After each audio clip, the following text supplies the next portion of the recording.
Hello everyone, welcome to the Panchsheel academy. Myself Kamal.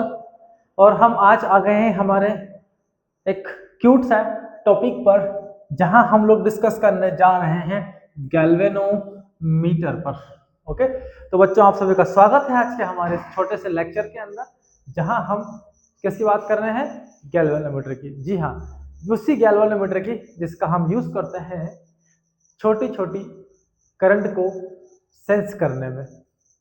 Okay, और साथ ही हम इसकी हेल्प से छोटे छोटे इलेक्ट्रिक करंट की मेजरमेंट भी कर सकते हैं। ठीक है, ऐसी ही हमारी ये गैल्वेनोमीटर है, आपको दिखती है ऐसे एक बॉक्स के अंदर। ओके, इसके अंदर का पार्ट कुछ इस तरह से होता है।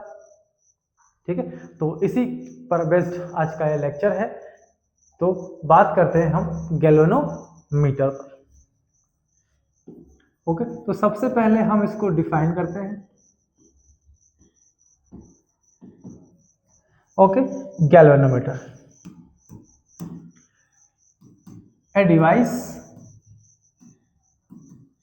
which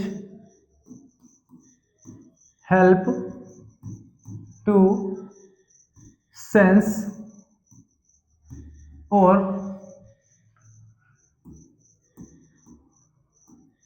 measures to electric current। ऐसे डिवाइस बच्चों जिसकी हेल्प से हम करंट को या तो सेंस कर सकते हैं या उस सर्किट की इलेक्ट्रिक करंट को मेजर कर सकते हैं, लेकिन ये बहुत ही छोटी करंट के लिए एप्लीकेबल होता है, मिली एम्पियर कैटेगरी के लिए। ओके, इसकी हेल्प से हम यही पता करते हैं कि एक्चुअली में हमारे इलेक्ट्रॉनिक सर्किट के अंदर करंट है भी या नहीं है। इसीलिए सेंसिटिविटी के लिए भी इसका इस्तेमाल हम लोग करते हैं सर्किट के अंदर। चलिए, तो ये डिवाइस है और हर डिवाइस एक प्रिंसिपल पर वर्क करती है। तो ये जो हमारी डिवाइस है ये कौन से प्रिंसिपल पर वर्क करेगी? ओके, तो इसका प्रिंसिपल होगा, पिछली क्लास में हमने पढ़ा है टॉर्क के बारे में, कि जब आप किसी दो मैग्नेटिक फील्ड के बीच किसी कॉइल को रख देते हैं तो वो टॉर्क एक्सपीरियंस करती है और अपने एक्सिस पर घूमने लग जाती है। ठीक है, तो ये भी उसी प्रिंसिपल के ऊपर डिपेंड करता है। जनरली इसके लिए दो प्रिंसिपल का हम लोग इस्तेमाल करते हैं, जिसमें पहला प्रिंसिपल है it works on the principle of torque acting on coil in magnetic field। Okay, तो जब जब आप कॉइल को दो मैग्नेट के बीच रखते हैं तो उस पर टॉर्क वर्क करता है और उसी के प्रिंसिपल पर ही हमारी डिवाइस वर्क करती है। दूसरा प्रिंसिपल यहाँ पर यूज किया जाता है हमारे रेडियल मैग्नेटिक फील्ड को, रेडियल मैग्नेटिक फील्ड पर। ओके, तो एक्चुअली में हमारे डिवाइस से दो प्रिंसिपल पर वर्क करती है। अब रेडियल मैग्नेटिक फील्ड क्या है? टॉर्क को तो हम पिछली क्लास में स्टडी कर ही चुके हैं, यहां हम डिस्कस कर लेते हैं थोड़ा सा रेडियल मैग्नेटिक फील्ड पर किस तरह से इसको बनाया जाता है। चलिए, तो जो टॉर्क है वो डिपेंड करता है, उसका जो कैलकुलेशन है वो हम करते हैं NIAB इंटू साइन थीटा की हेल्प से। ये सारी क्वांटिटी मिलकर डिसाइड करती है किसको? टॉर्क को।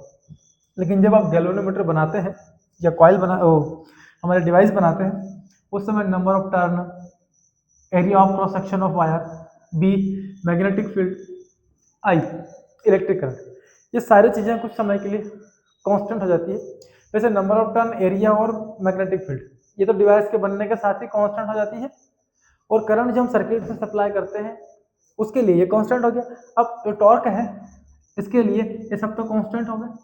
अब टॉर्क की वैल्यू अगर कोई चेंज करवा सकता है तो वो है साइन थीटा। मतलब टॉर्क टाउ सीधा सीधा डिपेंड किसके ऊपर करता है? थीटा के ऊपर। ठीक है, और यहाँ हम जो मेजरमेंट करने वाले हैं इलेक्ट्रिक करंट के, वो हमारी कॉइल के डिफ्लेक्शन की हेल्प से हम लोग कैलकुलेट करते हैं। तो जितना ज़्यादा डिफ्लेक्शन हमारी कॉइल करेगी यहाँ पर, उतनी ही ज़्यादा हमको इलेक्ट्रिक करंट सर्किट में मिलेगी, उतनी ही लो से लो करंट की मेजरमेंट वो आसानी से कर पाएगा। तो हमें वो डिफ्लेक्शन देखना है उसके। ओके, डिफ्लेक्शन के लिए टॉर्क कैसा होना चाहिए भाई? टॉर्क एक जैसा लगे और सबसे मैक्सिमम हमारी कॉइल पे अप्लाई हो, जिससे कि ज़्यादा से ज़्यादा हो कॉइल के क्या हो सके, रोटेशन हमारी मैग्नेट के बीच हो सके। जितनी ज़्यादा रोटेशन उतनी अच्छी वो इलेक्ट्रिक करंट मेजरमेंट करके हमको गिवन करने वाला है। तो टॉर्क को अगर हम चाहते हैं कि ये मैक्सिमम रहे, तो टॉर्क मैक्सिमम रखने की एक ही शर्त यहाँ पर है कि थीटा शुड बी कितना होना चाहिए, 90 डिग्री। साइन की जो वैल्यू है मैक्सिमम कौन से एंगल में होती है, 90 डिग्री में। तो थीटा के लिए सीधा सीधा वैल्यू कितना होना चाहिए, 90 डिग्री। तो टॉर्क भी कितना हो जाएगा, मैक्सिमम, क्योंकि sine 90 is equal to maximum value आपको मिलनी चाहिए।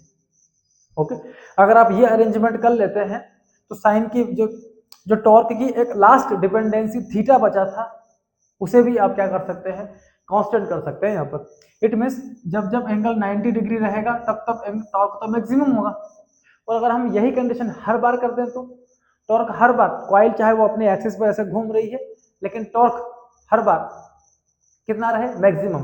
और उसको मैक्सिमम रखने के लिए जो एरिया वेक्टर है और जो मैग्नेटिक फील्ड है, इनके बीच के एंगल को आपको हर बार कितना करना पड़ेगा, 90 डिग्री। ठीक है, ये अगर आपके मैग्नेटिक फील्ड है यहाँ पर, तो एरिया वेक्टर कहाँ होना चाहिए इस पर, ये परपेंडिकुलर, इस तरफ ये परपेंडिकुलर। ये हर बार अगर परपेंडिकुलर रहे और कॉइल आपके ऐसे यहाँ पर इसमें घूमती रहे, तो टॉर्क हर बार कितना मिलेगा आपको, मैक्सिमम। उसी टॉर्क को मैक्सिमम करने के लिए हम यूज करते हैं radial magnetic field.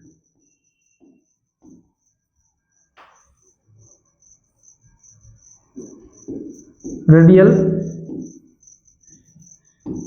Magnetic field का। अब इसमें क्या करते हैं, ये हमारे पास एक बॉक्स है। ओके, पूरा एक मैग्नेट है, एक मैग्नेटिक बॉक्स ले लिया अपन। इसके बीच सेंटर में से हमने इसको कट किया और यहां से लास्ट तक कट करके एक पूरा सिलेंडर यहां से बाहर निकाल दिया। यहाँ सेंटर में से ऐसा सर्कल बनाया और काट के इस पूरे सिलेंडर को यहाँ से क्या कर लिया हमने, बाहर निकाल लिया। देन इसको यहाँ से बीच में से कट कर लिया।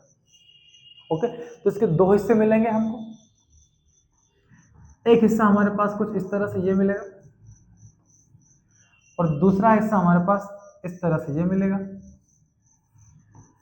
ओके, तो एक कॉनकेव डिजाइन आपको इसकी मैग्नेट की यहाँ पर मिलती है।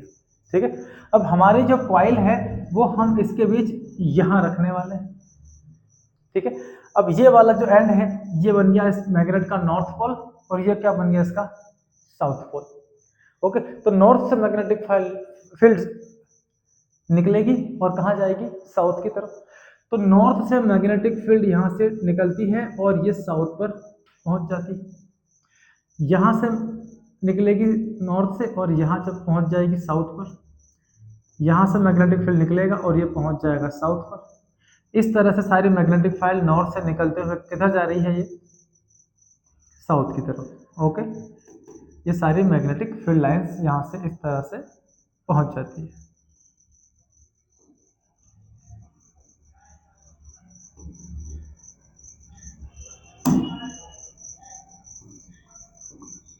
ओके, ये मैग्नेटिक फील्ड सारी यहाँ से निकलते हुए ऐसे जा रही है। ठीक है, चलिए आपकी जो कॉइल है वो यहाँ इस तरह से रखी हुई। ओके, अगर आप टॉप व्यू देखेंगे तो आपको कॉइल यहाँ पर इस तरह से रखी हुई मिलेगी। ओके, और कॉइल पर 90 डिग्री बनाएंगे तो इसका एरिया वेक्टर हमको यहाँ मिलेगा। ये है इसका एरिया वेक्टर। आप देखिए, एक लाइन यहाँ से निकलती है इधर पहुंच जाती है, यहाँ से निकलती है इधर पहुंच जाती है, यहाँ से निकलती है इधर पहुंचती है। क्या ऐसा होता है, हमको फील हो रहा है कि यहाँ से लाइन निकली यहाँ से पहुंच गई, यहाँ से होते हुए इस लूप से होते हुए यहाँ चलेगी। ओके, लेकिन एक्चुअली में हुआ क्या, अगर लाइन यहाँ से ऐसे जाती और एक यहाँ से ऐसे जाती तो ये तो दो लाइन का इंटरसेक्शन हो जाता, और दो मैग्नेटिक फील्ड लाइन तो कभी इंटरसेक्ट करेगी नहीं। तो क्या होगा, तो देखिए यहाँ पर एक्चुअल में होता क्या है कि यहाँ से मैग्नेटिक फील्ड लाइन ऐसे जाती है और यहाँ से सीधी ये से बाहर निकल गई। अब अगली फील्ड लाइन जो यहाँ से एंटर कर रही है वो यहाँ से ऐसे जाएगी और यहाँ से इस वाली को काटना नहीं है, तो ये वाली यहाँ जाएगी और यहाँ से स्लिप होकर यहाँ निकल जाएगी। ये वाली मैग्नेटिक फील्ड लाइन यहाँ से जाएगी और स्लिप होकर यहाँ निकल जाएगी। अगली मैग्नेटिक लाइन यहाँ से ऐसे स्लिप होकर निकल जाती है, ये वाली लाइन यहाँ से स्लिप होकर यहाँ पहुँच जाएगी, ये मैग्नेटिक फील्ड लाइन यहाँ पहुँच गई और ये यहाँ पर पहुँच गई। इस तरह से सारी मैग्नेटिक फील्ड लाइन बिना किसी को इंटरसेक्ट किए ऐसे स्लाइड होते हुए कहाँ चली गई, वो बाहर चली जाती है। ठीक है, अब इन मैग्नेट के बीच जो हमने मैग्नेट रखा हुआ है, सॉरी जो हमने कॉइल रखी हुई है एन से S, south north pole, north south pole, और यहाँ आपकी कॉइल इस तरह से रखी है जिसका एरिया वेक्टर यहाँ पर है। इस समय अब देखिए ये मैग्नेटिक फील्ड लाइन तो इस तरह से बन गई है। अब इस समय ये जो लाइन यहाँ से जा रही है, इसका आप यहाँ से देखें तो ये एंट्री पॉइंट और यहाँ से देखें तो ये एग्जिट पॉइंट, मतलब इस कॉइल से लिंक होते हुए ये एन से एस की तरफ जा रही है। इस समय आपकी कॉइल कैसे रखी हुई यहाँ पर ऐसी, और इस कॉइल का एरिया वेक्टर कहाँ है, डाउनवर्ड। ओके, तो इस समय मैग्नेटिक फील्ड और इस एरिया वेक्टर के बीच एंगल कितने डिग्री का बनेगा, ऑब्वियसली 90 डिग्री का बनेगा, और हम यही चाहते थे, एंगल 90 डिग्री रहे तो टॉर्क कितना मिलेगा हमें, मैक्सिमम। चलो मिल जाता है। अब टॉर्क एक्सपीरियंस करेगी ये कॉइल और यहाँ से रोटेट हुई मान लो इस डायरेक्शन में, तो इस समय आपकी कॉइल आ चुकी है इधर इस डायरेक्शन में, तो इसका एरिया वेक्टर भी इसके साथ टर्न हो जाएगा क्योंकि वो तो हमेशा 90 डिग्री पर रहेगा। अब जब ये ऐसे आ चुकी है कॉइल, तो इस समय यहाँ की ये वाली मैग्नेटिक लाइन और ये दोनों मिलकर इसके साथ अलाइन हो जाएगी। अब यहाँ से लाइन ये एंट्री कर रही है, अब यहाँ से जो स्लिप होकर इधर आई थी, ये वाली लाइन यहाँ से सीधा और इधर से स्लिप होकर जो ये वाली लाइन आई थी, इन दोनों को मिला दो, तो ये वाली जो लाइन आपको दिख रही है इसके अलाइन कौन हो गया, ये हमारा कॉइल हो गया। इस समय इसका जो एरिया वेक्टर है वो ये रहा, और ये कॉइल ऐसी, मैग्नेटिक फील्ड लाइन ऐसी, और इस पर एरिया वेक्टर कैसा 90 डिग्री। तो फिर से टॉर्क कितना हो गया, मैक्सिमम। थोड़ी देर बाद ये कॉइल रोटेट होकर यहाँ पहुंच गई, और जैसे ही कॉइल आपकी रोटेट होकर यहाँ पहुंचेगी इसका एरिया वेक्टर इधर हो जाएगा। इस समय यहाँ पर ये वाली मैग्नेटिक लाइन वर्क करेगी, यहाँ से लाइन एंट्री, ये एंटर करता है, यहाँ से एग्जिट।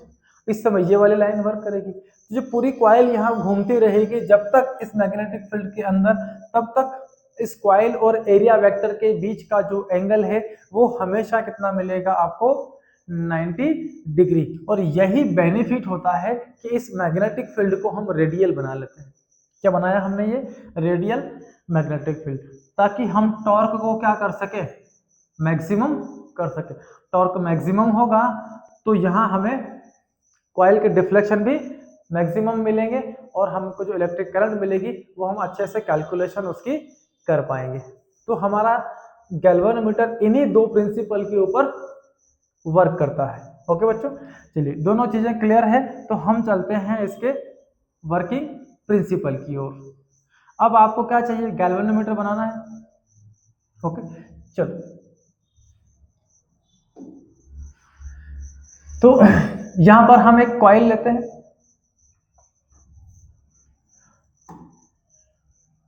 और उस कॉइल को हम एक वायर की हेल्प से फ्रीली सस्पेंडेड करते हैं। एक वायर लिया, यहां से हमने एक कॉइल इस पर लगाया है,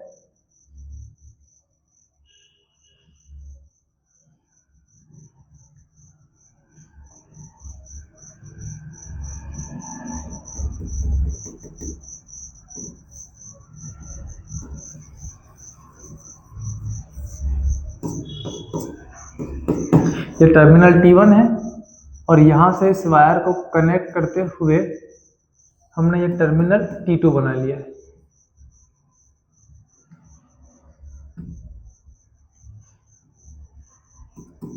टर्मिनल T2। ओके, तो ये हमने एक कॉपर की बनी हुई कॉइल ली है, कॉपर वायर ली है हमने। कॉपर सबसे अच्छा कंडक्टिंग मटेरियल होता है। उसके ऊपर हमने इंसुलेशन की एक लेयर चला ली, क्योंकि हम एक एल्यूमिनियम के फ्रेम पर मैनी टर्न्स के साथ इस कॉइल को उस पूरी फ्रेम पर बाउंड करने वाले हैं।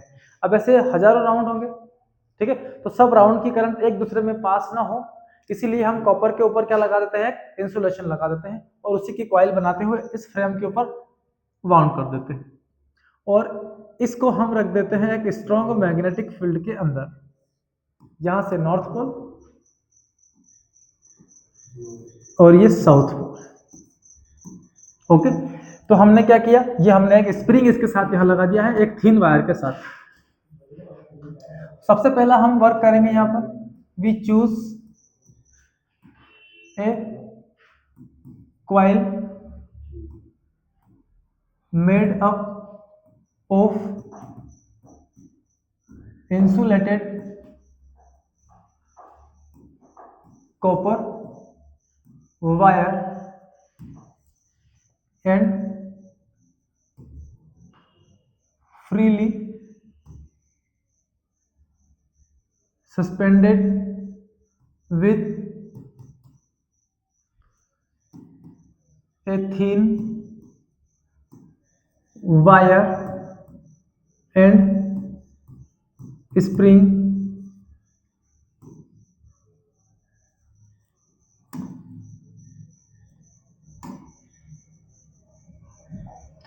thin wire and spring between the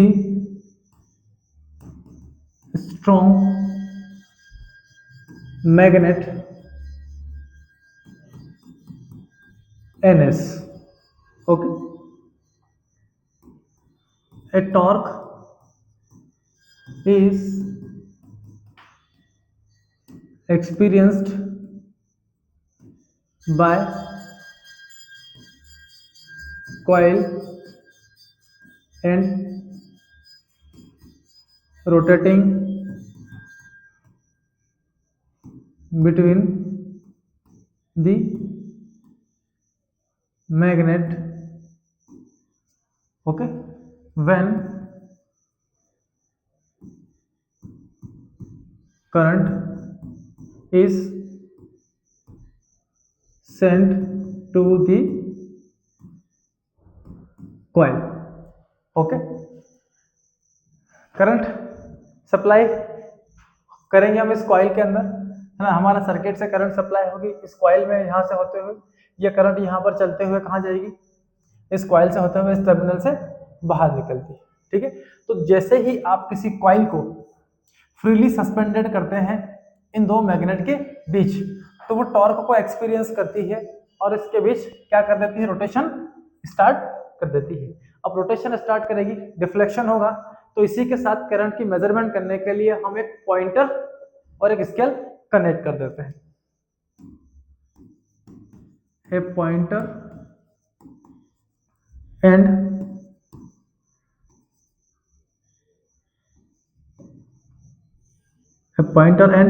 scale be connected to measure the current in wire or circuit. Okay, तो इसके साथ एक पॉइंटर कनेक्ट करते हैं। यहां से हम थोड़ा सा इसको चेंज कर लेते हैं, यहां ये पॉइंटर लगा दिया हमने और इसके साथ ही हमने ये स्केल लगा दिया जहां पर रीडिंग्स लिखी हुई है। ये अपना टर्मिनल T1 है। ओके, तो इस स्केल के ऊपर ये कॉइल आपकी क्या करती है, रोटेशन करती है। सॉरी, कॉइल रोटेशन करेगी, पॉइंटर यहाँ चलेगा, तो इसके ऊपर रीडिंग्स लिखी हुई है, वो रीडिंग्स हम चेक करेंगे और हमको पता लग जाएगा कि हमारी इलेक्ट्रिकल वायर में या सर्किट में कितनी करंट फ्लो हो रही है। यहाँ पर हमने एक थिन या हेयर स्प्रिंग का यूज किया है, बहुत पतला स्प्रिंग यूज किया जाता है। ये इसलिए इस्तेमाल करते हैं कि जब कॉइल के रोटेशन होंगे तो उसको रिस्टोर करने का काम कौन करेगा, ये आपका स्प्रिंग यहाँ पर करने वाला है। ठीक है, तो ये था इसका कंस्ट्रक्शन पार्ट। अब आते हैं इसके वर्किंग प्रिंसिपल पर।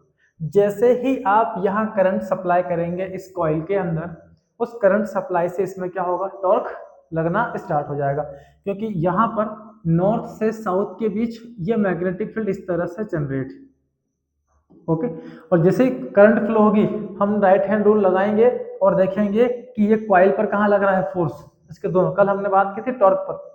ओके, और टॉर्क में हमने देखा था कि जब करंट यहाँ से ऐसे चलते हुए ऐसे होते हुए ऐसे जा रही है तो इस पर फोर्स लगेगा, ये मैग्नेटिक फील्ड, ये करंट की डायरेक्शन, ये कॉइल कहाँ जाएगी, अंदर, इसका करंट डाउनवर्ड, तो ये वाला फेस कहाँ आएगा, बाहर की तरफ, और ऐसे ये क्या कर जाएगी, रोटेशन यहाँ पर स्टार्ट कर देती है। ओके, चलिए व्हेन, यहीं से ले लेते हैं, working when current sent to the coil, it experience a torque and rotating between the magnets।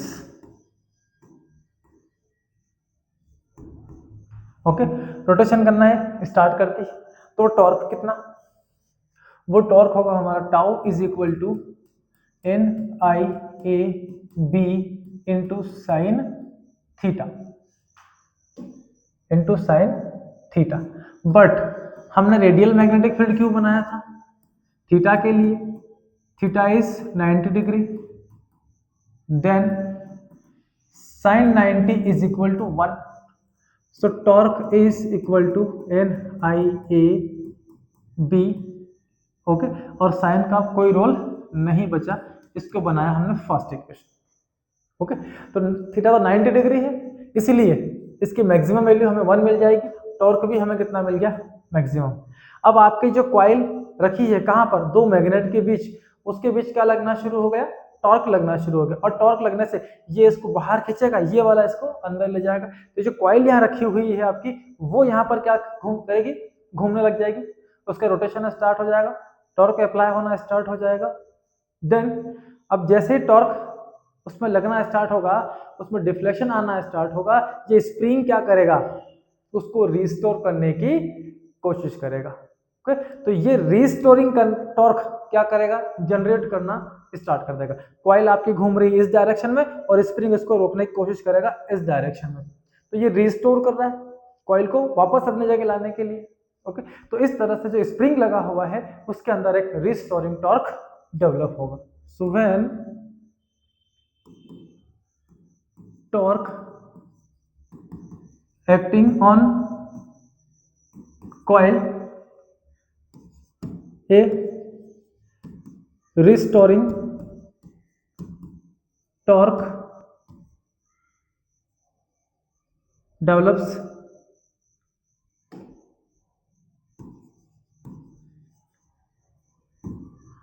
develops in spring, okay, और टॉर्शन बैलेंस, इसको बोला जाता है टॉर्शन बैलेंस, या टॉर्शन कांस्टेंट क्रिएट होगा,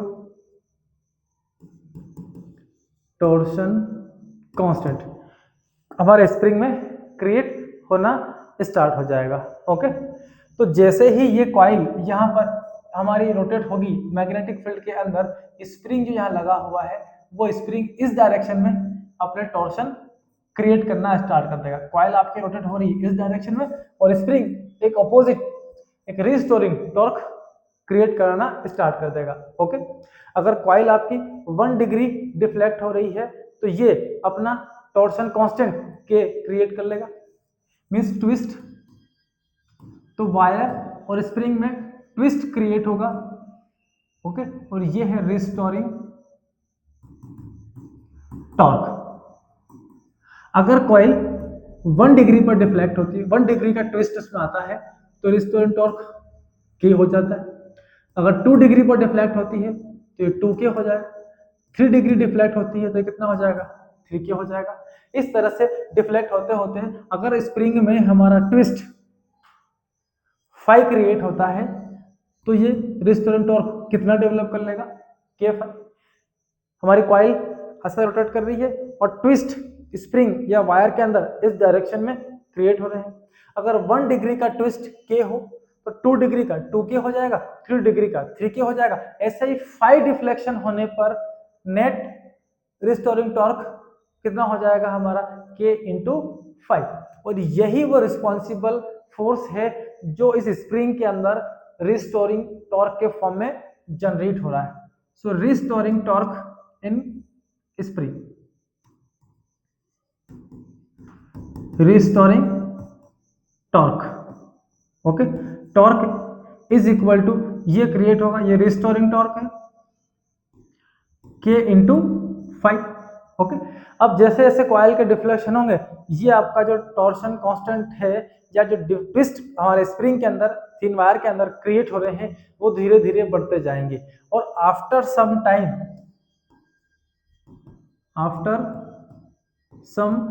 टाइम्स कब तक बढ़ते रहेंगे, कुछ देर तक बढ़ते रहेंगे। देन उसके बाद जितने डिफ्लेक्शन कॉइल के हो रहे हैं उतना ही अपना रिस्टोरिंग टॉर्क जनरेट कर लेता है, और दोनों अपने आप क्या कर लेते हैं, बैलेंस कर लेते हैं। इस समय कॉइल के रोटेशन हमारे स्टॉप हो जाते हैं। So after some time torque on coil and restoring torque are balanced, okay. जब ये बैलेंस हो जाएंगे उस केस में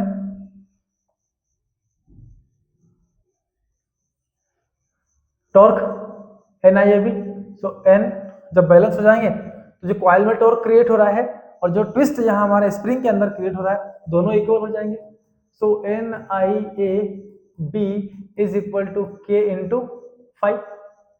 सो आई इज इक्वल टू, सबको उधर भेज दो, K divided by N A B into 5, okay.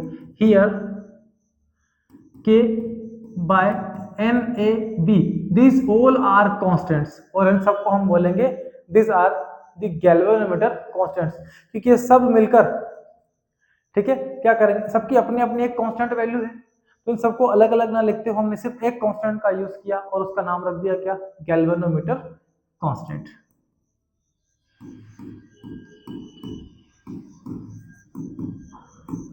Galvanometer constant, okay, ये यहां पुट कर देते हैं। So I is equal to G into 5, और अगर जी को हटाते हैं तो आई डायरेक्ट प्रोपोर्शनल टू क्या होगा, 5। मतलब सीधा सीधा आप डिफ्लेक्शन फाइंड करना है, कॉइल रोटेट हो रही है अपने एक्सिस पर, स्प्रिंग में कितने डिफ्लेक्शन क्रिएट हो रहे हैं, वो डिफ्लेक्शन अगर हमें मिल जाते हैं तो हम पता कर लेंगे कि हमारी सर्किट में कितनी इलेक्ट्रिक करंट फ्लो हो रही है। So the flow of electric current is direct proportional to the deflection create in a coil, ठीक है बच्चों। तो इस फॉर्मूले की हेल्प से हम इलेक्ट्रिक करंट की मेजरमेंट कर सकते हैं। बस हमें क्या चाहिए, जो फाई है, डिफ्लेक्शन है, वो कितने मिलेंगे वो हमें मिल जाते हैं, देन हम इलेक्ट्रिक करंट की मेजरमेंट इस डिवाइस के हेल्प से आसानी से कर सकते हैं। चलिए थोड़ा सा बात करते हैं हम इसकी सेंसिटिविटी पर, ये कितना सेंसिटिव है, ओके, कितनी छोटे से छोटे करंट को सेंस कर सकता है, या कितनी फास्ट आपको ये इलेक्ट्रिक करंट गिवन कर सकता है, ये कहलाती है इसकी सेंसिटिविटी। अब सेंसिटिविटी का सीधा सीधा रिलेशन है हमारे डिफ्लेक्शन से। भाई जो इलेक्ट्रिक करंट आप सप्लाई कर रहे हैं उसके बेसिस पर इस कॉइल में हमारा जो स्प्रिंग लगा है उसमें कितने डिफ्लेक्शन क्रिएट हो रहे हैं, तो पर यूनिट इलेक्ट्रिक करंट पर जितने डिफ्लेक्शन क्रिएट होते हैं उसी को बोला जाता है सेंसिटिविटी।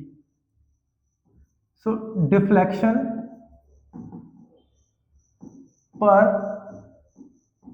Unit current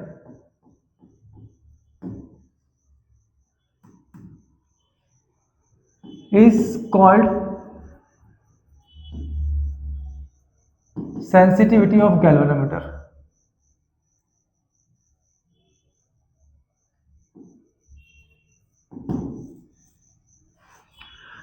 okay. तो current sensitivity IS is equal to deflection per unit current, okay. यहां फाई की वैल्यू पुट करते हैं यहां से, so phi is equal to INAB divided by K, NIAB divided by K, और ये I already यहां है, आई से आई कैंसिल, ये बचा हमारे पास NAB डिवाइडेड बाय के। अगर आपको एक अच्छा सेंसिटिव गैल्वेनोमीटर चाहिए तो आपको नंबर ऑफ टर्न लार्ज रखने होंगे। एन क्या है, number of turns should be large, number of turns should be large. A क्या है, एरिया ऑफ क्रॉस सेक्शन, और जो एरिया ऑफ क्रॉस सेक्शन है वो हमको लार्ज रखना होगा। ओके, थिक वायर हमें इस्तेमाल करने पड़ेंगे। B, magnetic field should be strong,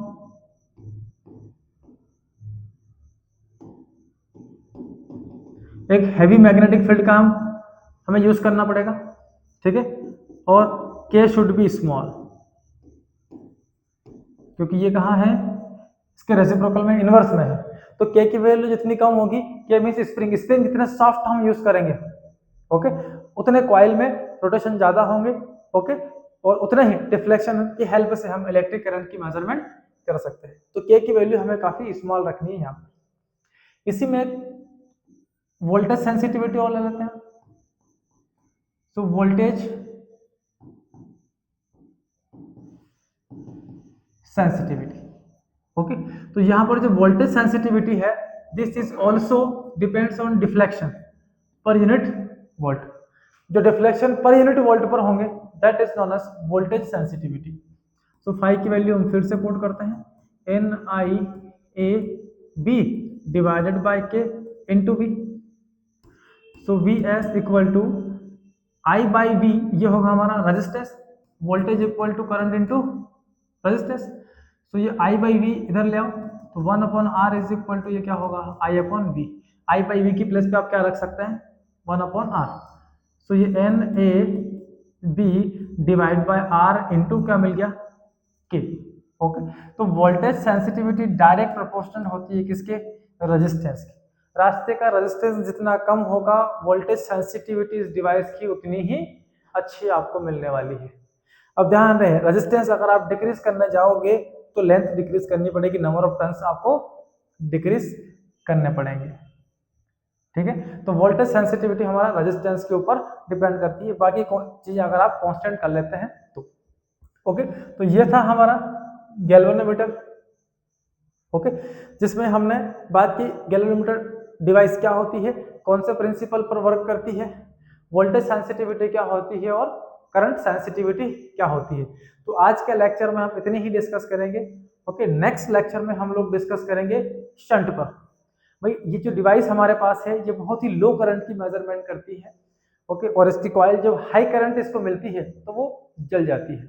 तो कॉइल जलने से बचा लें हम, ऐसा एक अरेंजमेंट नेक्स्ट लेक्चर के अंदर हम करने वाले हैं, तो इसका नाम है शंट।